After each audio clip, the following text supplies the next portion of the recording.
Chers auditeurs, nous sommes le Club Radio de Saint-Charles-Sainte-Croix et voici notre toute dernière émission de l'année, accompagnée de Simon, Flavie et moi-même, Soline. Alors tout d'abord, on aimerait vous parler d'un petit événement qui s'est passé au lycée. Est-ce que tu veux bien nous parler du bal de promo, s'il te plaît, Simon ? Eh bien, pas de problème, le bal de promo, il s'est déroulé vendredi 19 avril, de 20h à minuit. Alors ça remonte un peu, c'était le vendredi des vacances de printemps. Ça a été organisé par le conseil de vie lycéenne, donc c'est des délégués de première et terminale qui tiennent ce petit conseil et qui ont organisé ça. Et c'était exclusivement pour les premières et terminales, donc du lycée général, technologique et professionnel. Ça a pris place dans la salle polyvalente qui est à côté du gymnase et on avait un buffet à volonté et on pouvait danser. Il y avait des animations durant la soirée comme des élections de Miss et Mister bal de promo. Oui, c'était plutôt sympa, ça marquait la période de 40 jours avant la fin de l'année. On y est très proche d'ailleurs. Et oui, en effet. Nous sommes en première et donc ils ont décidé de décaler d'ailleurs la fin des cours. Nous devions terminer le mardi 11 au soir. Mais finalement, nous terminerons le vendredi 7. Donc pour vous, c'était vendredi dernier. Et donc les terminales, eux, terminent toujours le 11 au soir. Et puis pour les secondes, il y aura un parcours seconde que nous avons effectué donc l'année dernière qui se déroule jusqu'à jeudi avant l'épreuve du bac des premières, donc le 14 juin. Nous, l'année dernière, nous avions choisi plein d'activités que nous pouvons faire et donc ça marque vraiment la fin de l'année, de voir les terminales qui finalement profitent de leurs derniers instants avec leurs amis, etc. C'est vrai que ça nous rend très nostalgiques. Moi, j'ai un petit peu du mal aussi à me rendre compte que c'est notre presque dernière année, que nous serons bientôt indépendants, on devra faire nos choix Parcoursup, etc. Donc c'est un peu triste. Oui, c'est ça. C'est un peu triste de quitter tout ça. Mais bon, on se dit qu'il nous reste une année et qu'il nous reste encore quelques mois pour profiter à fond avant de quitter tout le monde. C'est ça, et puis surtout avant de finir cette fin d'année, on a d'abord le bac de français qu'on va passer nous tous les trois, puisqu'on a la même épreuve, puisqu'on est tous les trois en général. Tu veux bien nous en parler un petit peu plus, nous le présenter ? Oui, nous en avions déjà parlé dans une ancienne émission, mais pour vous reparler un petit peu, alors nous, il se déroulera donc le 14 juin pour tous les élèves de métropole, donc de 8h à midi. Donc c'est vrai que là, on est en pleine période de révision, justement. Donc pour vous le rappeler, on a donc l'épreuve du 14 juin qui est un écrit, où nous pouvons choisir entre deux exercices, la dissertation qui porte sur une œuvre que nous connaissons déjà, et le commentaire dont il s'agit en fait de commenter, justement de parler à propos d'un texte que nous ne connaissons pas. Donc là, il s'agit d'un écrit comme je viens de le préciser. Et puis ensuite, sur une période de juin, ça va jusqu'au 5 juillet, nous avons nos convocations également pour l'oral du bac de français où nous avons à réviser 16 textes pour l'épreuve générale et 12, il me semble, pour ceux qui sont en technologique. Et donc, pour ces 16 textes, nous devons les réviser et le jour du bac, nous tombons sur l'un de ces 16 textes. Et puis, nous pouvons également présenter une œuvre que nous avons pu étudier aussi au cours de l'année. Donc voilà, donc là, on se rend pas vraiment compte finalement que le bac, ça arrive là, puisqu'on nous en parle finalement depuis qu'on est tout petit, le bac de français, même le bac l'année prochaine. Et là, en fait, on se rend pas compte que c'est dans une semaine. Moi, je réalise pas trop. Mais finalement, je pense qu'il y a aussi une part de nous c'est finalement que 10% du bac, enfin, c'est coefficient 10, c'est simplement 200 points sur 2000, donc on relativise un petit peu parce qu'on n'a pas vraiment le choix. Oui, bon, faut pas non plus rater l'épreuve. D'ailleurs, Simon, tu présentes quoi comme œuvre au bac de français ?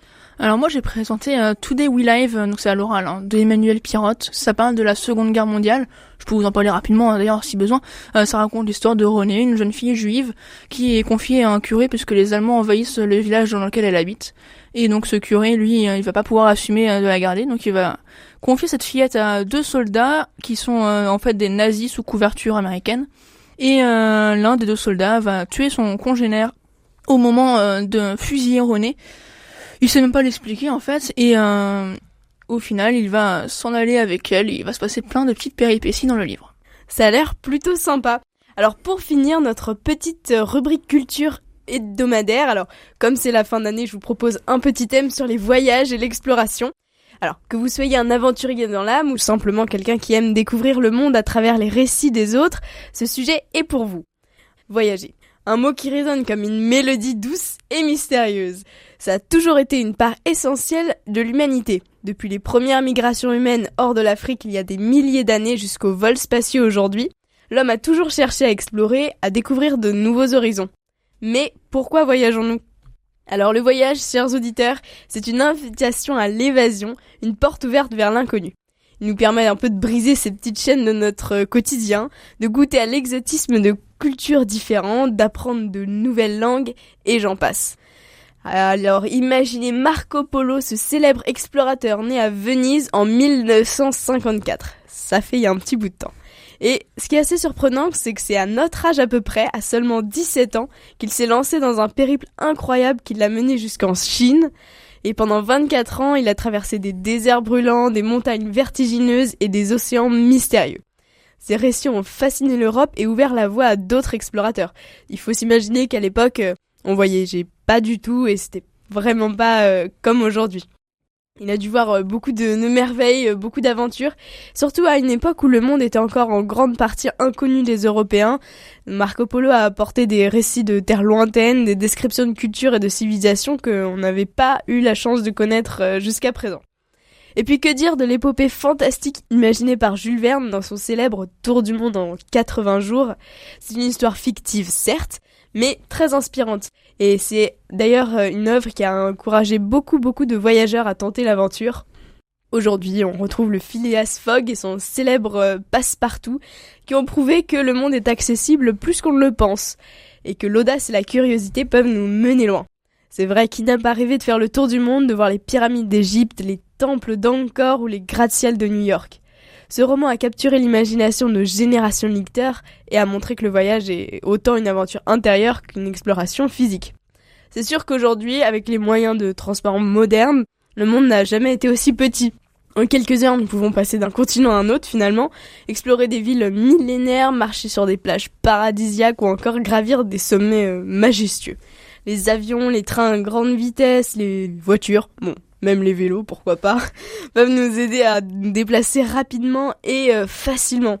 C'est sûr que la technologie a aussi énormément transformé notre façon de voyager, mais c'est vrai que le voyage, c'est pas seulement une odyssée physique. On parlait des livres tout à l'heure, ça peut être aussi une sorte de quête intérieure avec la lecture, le cinéma, la musique. On peut voyager sans quitter notre fauteuil. Les livres nous transportent un peu dans un monde un peu imaginaire. Et c'est peut-être ça qu'ils cherchent au final avec le bac de français, nous amener à la découverte, à l'aventure, jusque les films qui nous montrent les paysages époustouflants, les chansons, les histoires d'ailleurs, qui n'a pas été transporté par les récits, les paysages exotiques. Voyager par l'esprit, c'est aussi une expérience tout aussi enrichissante et moins coûteuse. Mais surtout, n'oublions pas qu'il est crucial de voyager de manière responsable. En ces temps où on est l'été et c'est bientôt les vacances, on peut penser au tourisme de masse qui peut avoir des effets néfastes sur l'environnement et les communautés locales. Alors, en ce début d'été, n'oublions pas, privilégions les destinations moins connues, respectons la nature et les cultures que nous rencontrons et essayons de minimiser notre empreinte carbone. Optons pour des moyens de transport plus écologiques, pour séjourner dans des hébergements plus durables et soutenez les entreprises locales, pourquoi pas. En voyageant de manière éthique, nous pouvons contribuer à la préservation des merveilles que nous découvrions. Pour terminer, j'aimerais partager avec vous une citation de Saint Augustin qui résume parfaitement l'esprit du voyage. Le monde est un livre et ceux qui ne voyagent pas n'en lisent qu'une page. Alors, chers auditeurs, que vous partiez à l'autre bout du monde ou que vous découvriez une nouvelle ville près de chez vous, n'oubliez pas que chaque voyage est qu'une occasion de grandir, d'apprendre et de s'émerveiller. Afin de finir cette rubrique, laissez-moi vous rappeler que voyager, c'est aussi prendre soin de soi et ceux qui nous entourent. Partir à la découverte du monde est aussi une manière de mieux se connaître et de revenir chez soi enrichi de nouvelles expériences et de nouvelles perspectives.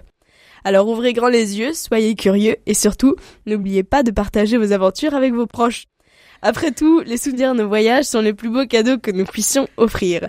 C'était le Club Radio de Saint-Charles-Sainte-Croix avec Flavie, Simon et Soline. À l'année prochaine. Au revoir. À l'année prochaine.